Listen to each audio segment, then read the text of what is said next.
Giants' Blake Snell wins 3-0 over the Reds while tossing his first professional no-hitter.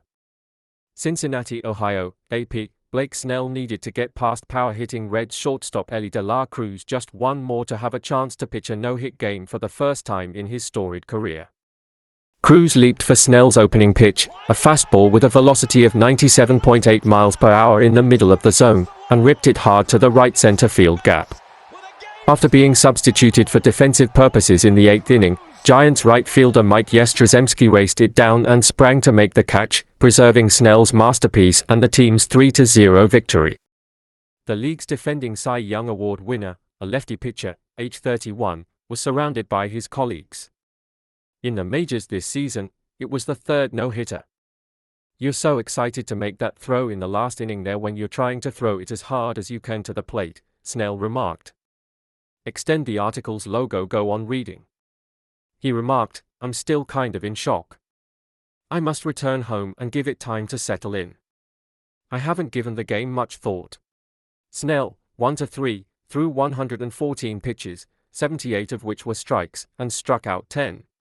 He said that he pitched strikes into the 9th inning because he thought Bob Melvin, the Giants manager, pull him after 120 pitches.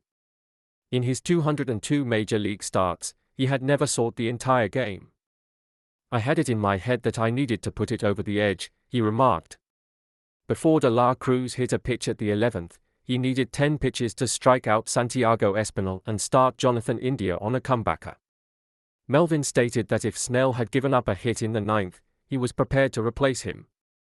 Around the 7th inning, Snell began to develop a blister, so he was keeping a careful eye on the pitcher. Melvin remarked, "That's as nervous as I had been in a long time. I wanted that for him." Blake Snell has all the makings of a no-hitter pitcher. Snell was particularly successful when facing Cincinnati's top hitters, getting out of the game 3 times against India and twice against De La Cruz and Spencer Steer.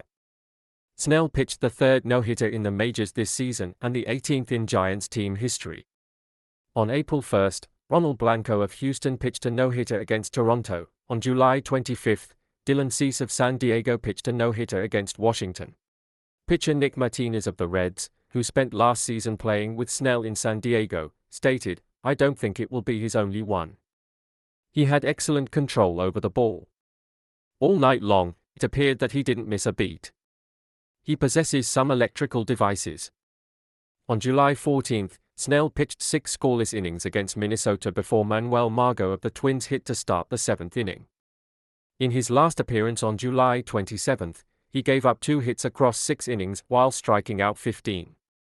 After taking home the Cy Young Award as a Tampa Bay Ray in 2018, he won it again while playing for San Diego the previous season. Having won the award in both leagues, he became the 7th player in Major League history to do so.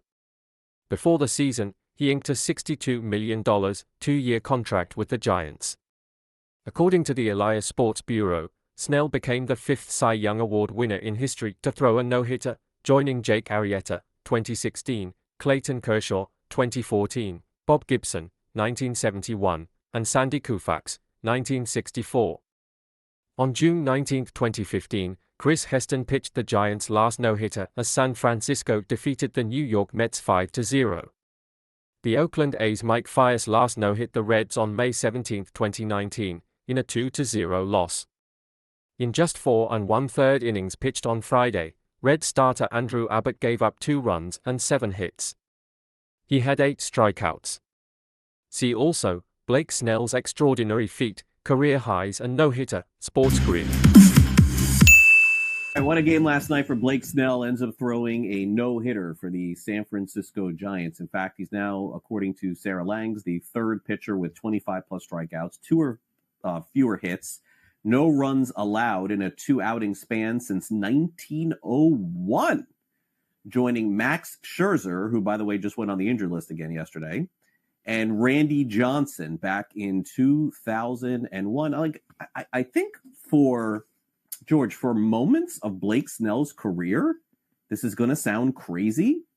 He's been the best pitcher in baseball for moments in his career, like weeks. You know, a week here, a week there, 2 weeks here, 2 weeks there. I think that's why teams are just still so bullish on him. Yeah, that's absolutely true. Right, he's won a couple of Cy Young awards here. It was a great game last night. The interview after the game, by the way, was hilarious because when they dumped the water on him, they forgot to take the cover off and they knocked him on the head with it. And I don't think he was all that thrilled about it. I don't think he was all that thrilled about getting his gloves soaked as well. He's like, "Oh, I need this glove for next game." There's so many people dry it off. But it was great. Great performance last night. The other outing was when he had 15 strikeouts out of the 18 outs in 6 innings. That was amazing. Right. So he's hot right now. He's hot. I'm still surprised, Craig, they didn't trade him. I say he's got that player option. He's not coming back next year. And as you said, and I agree, they're not making the playoffs. So you probably should have dealt him to get whatever you could have gotten for him. Might have been the top starting pitcher on the market. Maybe could have gone back to San Diego, Dodgers. Hell, I thought maybe the Orioles would be in the market for him as well here. So a little surprised he's still a Giant. Yeah, I am too. So is it true he had a player?